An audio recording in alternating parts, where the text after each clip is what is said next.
Regresamos una semana más con el manga estrella del canal, el herrero legendario. Ponte cómodo, agarra unos aperitivos y disfruta del resumen. Se dice que la organización de jugadores oscuros, Blood Carnival, son villanos capaces de cualquier cosa por dinero. Algunas de sus víctimas guardaban rencores tan profundos, que hicieron de la venganza su única meta en la vida, pero vengarse de ellos era una tarea imposible, ya que además de ser extremadamente poderosos, la ubicación de su base principal era simplemente desconocida. Por supuesto, esto no fue razón suficiente para que olvidaran sus profundos rencores, y se nos muestra cómo un grupo inmenso de jugadores se ha reunido en la supuesta base principal del gremio Blood Carnival, la cual localizaron después de contratar a los mejores exploradores a un alto precio. En lo alto de una colina podemos ver a la persona que lideró la exploración. Se trata de nada más y nada menos que de Skunk, el jugador que ocupa el primer lugar en el ranking de exploradores. El chico siente una gran responsabilidad sobre sus hombros, al ver que las víctimas han formado una alianza de más de 300 jugadores. Parece que el gremio Blood Carnival realmente ha cometido todo tipo de maldades contra todos. Alguien le responde a Skunk que, en realidad, el gremio Blood Carnival solo ha fijado como objetivos a jugadores fuertes y destacados. Se trata de la jugadora Pomniang, una ranker que representa a Tailandia. Esta declara que el gremio Blood Carnival se ha convertido en enemigo de 19 jugadores de alto rango y 300 jugadores de nivel 250. Aún así, la jugadora jamás imaginó que se atreverían a construir su base en la guarida de un dragón, algo que se podría esperar de esos locos. El sistema no deja de advertirle del peligro. Skunk responde que el dragón Nevartan se marchó hace siglos, y parece que el rumor de que su locura todavía persiste es verdad. Esto ha convertido el lugar en un sitio muy aislado, perfecto para un escondite. El lugar que parecía una sala de reuniones y que habían encontrado antes, resultó ser solo un señuelo. La alianza de víctimas está cansada de esperar. Se preguntan qué rayos está haciendo Skunk, y si esta será realmente la base del gremio Blood Carnival. La larga espera les hace dudar del explorador. Al notar el descontento, la jugadora Pomniang propone entrar en la base antes de que la impaciencia aumente y Skunk se ofrece a guiarla. Al cabo de un rato, el explorador asegura que esta es la ubicación. Skunk considera que las recientes señales de uso le parecen sospechosas, y propone buscar otro camino si es posible, pero la ranker tailandesa da un paso al frente, agradeciendo su preocupación, pero le hace saber que ya ha completado la tarea por la cual fue contratado. Decidida a vengarse, Pomniang recita el dicho de ojo por ojo, diente por diente mientras carga su ataque. Destroza la entrada y considera que para estas viles bestias, ni siquiera la misericordia de Buda es necesaria. La jugadora tailandesa lidera la incursión y les ordena a sus compañeros que carguen para terminar con todos los enemigos a la vista. Están decididos a darles una lección a estos canallas. Hoy es el día en que conocerán sus tumbas. El sistema les informa que han entrado en la mazmorra, cuidado con el perro, y el suelo bajo sus pies empieza a brillar. En ese instante, una ventana les muestra que el lugar ha detectado intrusos y ha activado trampas a gran escala. Los chicos son recibidos por una gigantesca explosión justo al entrar. Pomniang nunca consideró que el escondite de Blood Carnival fuera una mazmorra y les pide a todos que mantengan la calma. Les dice que si logran identificar los tipos de trampas, podrán estabilizar la situación. En ese momento, una manada de lobos ataca a los jugadores, y los monstruos destrozan su formación. La horda de monstruos apareció aprovechando el caos, colapsando el centro de la formación. No parecen ser criaturas inteligentes, y los jugadores no entienden cómo atacan de forma tan organizada. Pomniang escuchó que el gremio Blood Carnival cuenta con todo tipo de jugadores, y se pregunta si entre ellos hay un domador de monstruos. La chica le grita al gremio Blood Carnival que no la subestimen y acaba con los lobos. Después de una dura batalla, los jugadores celebran su llegada a una zona segura. Aunque siguen sin saber qué era ese campo, parecía una mina llena de minerales. Mientras se recuperan tomando pociones, los chicos discuten que no pueden tomarse a la ligera al gremio Blood Carnival, pues nada más entrar ya han perdido a muchos compañeros. Pomniang calcula que alrededor de 50 jugadores murieron sin poder siquiera vengarse, debido a las poderosas trampas y monstruos de la entrada. Aún así, la chica cree que el gremio Blood Carnival ya ha usado sus mejores cartas, temiendo que su base principal fuera descubierta. Piensa que debe haber un límite a la cantidad de monstruos que el domador puede controlar, por lo que no hay forma de que los detengan ahora. La ranker tailandesa les informa a sus compañeros que no debería haber más monstruos, y solo deben tener cuidado con las trampas. Pero mientras dice esto, el suelo comienza a temblar de repente. El sistema informa que se ha abierto la segunda zona de la mazmorra, cuidado con el perro. y una gigantesca horda de al menos 3000 lobos se abalanza sobre los intrusos. Pomnian comprende que esos monstruos no están siendo controlados por un domador, sino que son parte de la mazmorra. Vinieron hasta aquí para vengarse, y ahora son bloqueados por las criaturas antes de poder siquiera ver los rostros de sus enemigos. Lanzándose a la carga, la jugadora les exige al gremio Blood Carnival mostrarse en lugar de esconderse detrás de los monstruos. Mientras sucedía todo esto, el sistema informa que la tercera zona de la mazmorra, Cuidado con el perro, ha sido destruida. Alguien obtiene una enorme cantidad de puntos de experiencia y botín por derrotar a los intrusos,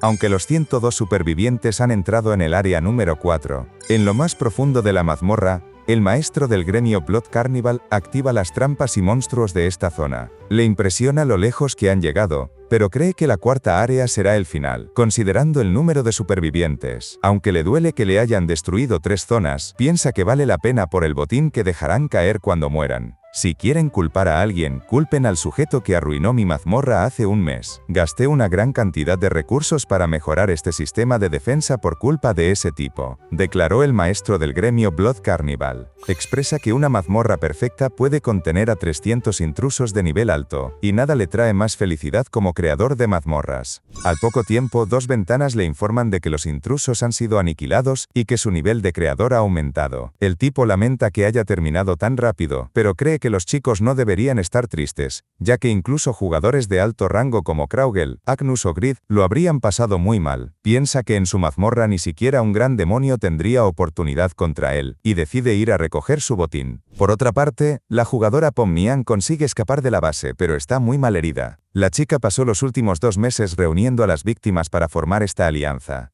pero fueron aniquilados de repente sin siquiera poder acercarse a sus enemigos. Pomnian se siente muy impotente, y se pregunta si no tiene más remedio que olvidar lo que le han hecho y seguir con su vida. Mientras está sumida en sus pensamientos, escucha cómo se acercan 2 personas. Se trata del protagonista, quien recuerda que Minor le había dicho que no había nadie por aquí. A esto, el maestro de minerales responde que probablemente sea alguien que se ha perdido, y le propone ignorarla para entrar en la mazmorra. Al ver a la chica en tan mal estado, el herrero pregunta si deberían ayudarla. Minor pasa de largo, creyendo que si ella está destinada a vivir, vivirá, y le propone concentrarse en la mazmorra en lugar de preocuparse por ella. Mientras tanto, la jugadora tailandesa se queda paralizada, sin entender por qué una figura tan importante como Grid estaría en un lugar como este. Skank le había dicho que nadie encontraría este lugar tan secreto, por lo que comienza a sospechar que el protagonista podría estar relacionado con el gremio Blood Carnival. Por su parte, Grid nota que la chica lo está mirando fijamente.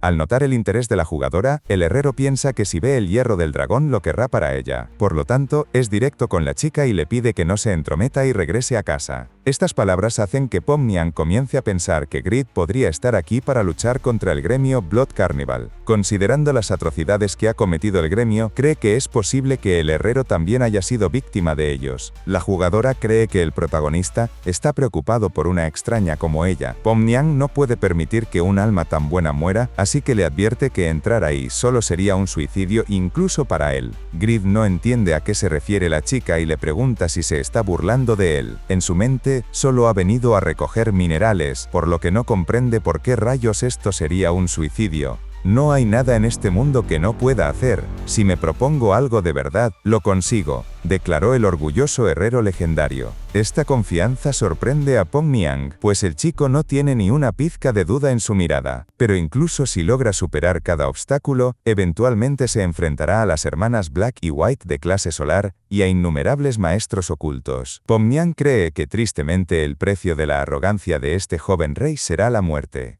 Al rato, una ventana informa al protagonista de que entró en la mazmorra. Cuidado con el perro. El nombre de la mazmorra le parece ridículo al protagonista, y fijándose mejor, pregunta por qué todo está tan desordenado. Minor le responde que tuvo que destruir este lugar para minar, ya que un idiota puso ladrillos por todas partes. El protagonista cree que debió ser obra del dragón Nevartan, tal vez quería decorar su guarida y terminó convirtiéndola en una mazmorra. El joven comenta que hizo enormes marcas en los lugares de la minería, menciona que es una tarea muy agotadora incluso para un genio para él, por lo que Grid deberá estar preparado para trabajar a pesar de ser un rey. El protagonista no entiende de qué está hablando el muchacho, y hace uso de su habilidad de invocación. El herrero invoca a sus mascotas, Noe y Randy, además de sus manos de Dios, y los chicos saludan alegremente a su amo. Grid les informa que tiene un trabajo para ellos: extraer todos los minerales de aquí. De fondo, Minor se queda pasmado por la lindura del gatito. Noe se queja de que esto es inaceptable. No puede aceptar que su dueño lo haga blandir un pico, siendo la bestia demoníaca más fuerte del infierno. Esto es un insulto para él. Noe le reprocha a Grid que desde que se hizo rey, no ha salido a cazar, ni le ha dado de comer almas. Y ahora que por fin lo ha llamado, lo quiere obligar a hacer trabajo sucio. El gatito se siente muy noble para esto. Le avergüenza tener al prota como amo, así que decide declararse en huelga. Por su parte, Randy se muestra más contento. Le pregunta a su amigo Grid qué es un pico y cómo se usa. El protagonista le agradece y le dice que es el mejor. Al oír esto, Noe se proclama el mejor y exige que Grid le dé unas palmaditas en la cabeza para que lo perdone. Minor se suma a la conversación para informarle a su majestad que si usa a sus mascotas y artefactos, podría llevar más tiempo enseñarles cómo hacerlo. Opina que se necesitan habilidades delicadas para estos minerales tan raros. Pero al levantar la mirada nota que las manos de Dios ya están minando el mineral con una precisión asombrosa, lo que lo deja completamente boquiabierto e incrédulo. Minor reconoce que las manos de Dios tienen la habilidad de un minero profesional, y le pregunta a su señor si son un artefacto exclusivo de minería. Grid le explica que las manos tienen el 30% de su estadística de destreza, por lo que es una tarea sencilla para ellos.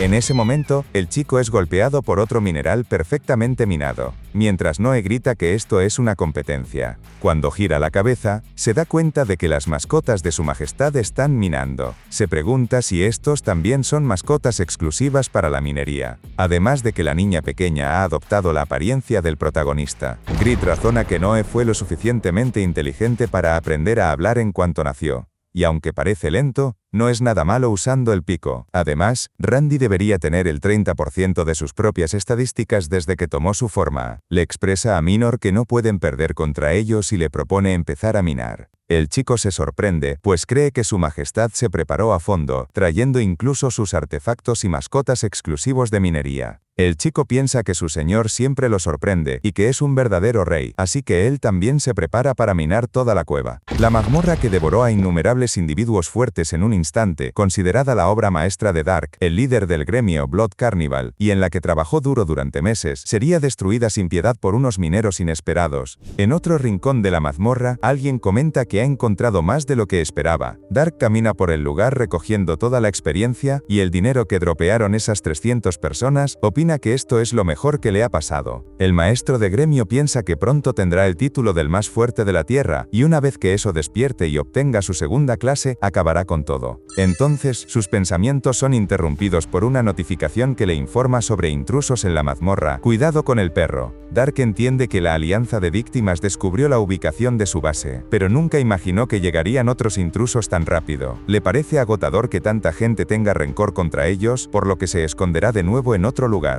Con total confianza, el tipo comenta que los intrusos serán destruidos por sus trampas si logran llegar a la cuarta área. El maestro del gremio Blood Carnival se queda dormido mientras espera a los intrusos. Al despertar, se pregunta por qué tardan tanto en llegar. Piensa que no hay nada que los detenga, ya que la Alianza de Víctimas destruyó todo hasta la tercera zona. Cree que tal vez son solo jugadores de bajo nivel que tienen demasiado miedo de continuar, por lo que decide relajarse e irá a trabajar en la última parte de esta mazmorra, el área número 8. De la nada, una notificación del sistema le informa de que la primera zona de la mazmorra ha sido completamente destruida. El tipo se queda completamente pasmado, pues no puede asimilar que la mazmorra haya sido destruida por completo. El sistema le avisa que los intrusos ya han llegado a la segunda zona. Al rato, otra ventana le informa de que la segunda zona de la mazmorra también ha sido completamente destruida. El maestro de Blood Carnival razona que los intrusos solo necesitan derrotar monstruos para conseguir experiencia y objetos, y no entiende por qué están destruyendo la mazmorra. Entonces, una idea cruza por su mente. Tal vez es ese tipo, el imbécil que destruyó su mazmorra y escapó sin motivo. Dark calcula que a este ritmo, la tercera área de su mazmorra también será destrozada. No acepta que unos desgraciados se atrevan a destruir su tiempo, su esfuerzo y su sinceridad. Cree que no es difícil crear otra mazmorra desde cero, pero espera que este imbécil no intente regresar a salvo después de haberlo enfurecido de esa manera. Lo veré con mis propios ojos, veré qué clase de bastardo loco se atreve a destruir mi mazmorra, declaró el maestro de Blood Carnival.